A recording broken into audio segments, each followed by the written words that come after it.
अस्ति हामीले घुर्ने समस्याको बारेमा स्लिप डिभोर्सको बारेमा हामीले कुरा गरेका थियौँ अनि उहाँको रिजल्ट कस्तो आयो हजुर? ठिक छ।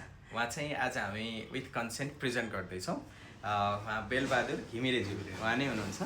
उहाँको त्यो स्माइली फेस हामी देख्दैछौँ। हजुर कस्तो फिल भइरहेछ हजुरलाई? मेरो यो नाकबाट बेलुका सुत्ने बेलामा पुरै नाक बन्द हुन्थ्यो।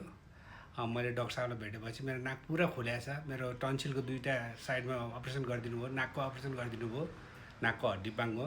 त्यो कारणले म अहिले पुरै निन्द्रामा यति खुसी छु। मेरो परिवारलाई अरू मेरो परिवारलाई पीडा थियो, म घुरेर म सुत्न पाएको थिएँ, केही थिएन। मेरो श्रीमती धेरै पीडा थियो। अहिले पीडाबाट पुरा 100 मुक्त भइछन् मेरो श्रीमती। यसमा म खुसी छु। डाक्टर साहब कति दिन भयो हजुर? अहिले तपाईँको अपरेसन भएको 12 दिन भयो आज। अनि 12 दिनमा त्यस्तो रातभरि सुत्न नसक्ने मान्छे पुरै सुत्न सक्ने हुनुभयो। अहिले सुत्न कुनै डिस्टर्बेन्स छैन, मुख पुरै बन्द गरेर सुत्न सक्नुहुन्छ। हजुर त्यस्तै गरेर सुत्न सक्नुहुन्छ। यो अपरेसन भन्दा अगाडिको अवस्था कस्तो थियो हजुर?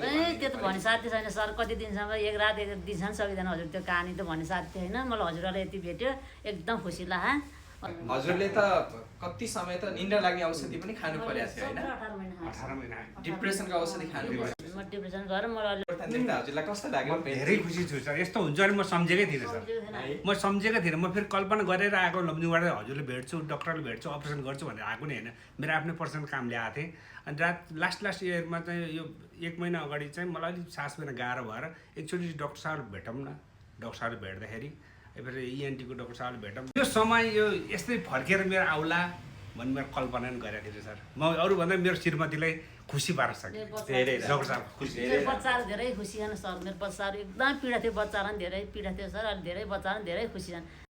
धेरै खुसी छु। यो समस्यालाई अब्स्ट्रक्टिभ स्लिप एप्निया हाइपोप्निया सिन्ड्रोम भन्छ। यसको चाहिँ ग्रेडिङ हुन्छ। उहाँ चाहिँ सिभियर ग्रेडमा पढ्नुहुन्थ्यो।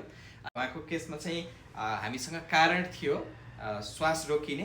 त्यसलाई अपरेसन गर्दा निको हुन्छ भन्ने लागेर हामीले अपरेसन गऱ्यौँ र यति राम्रो रिजल्ट आयो।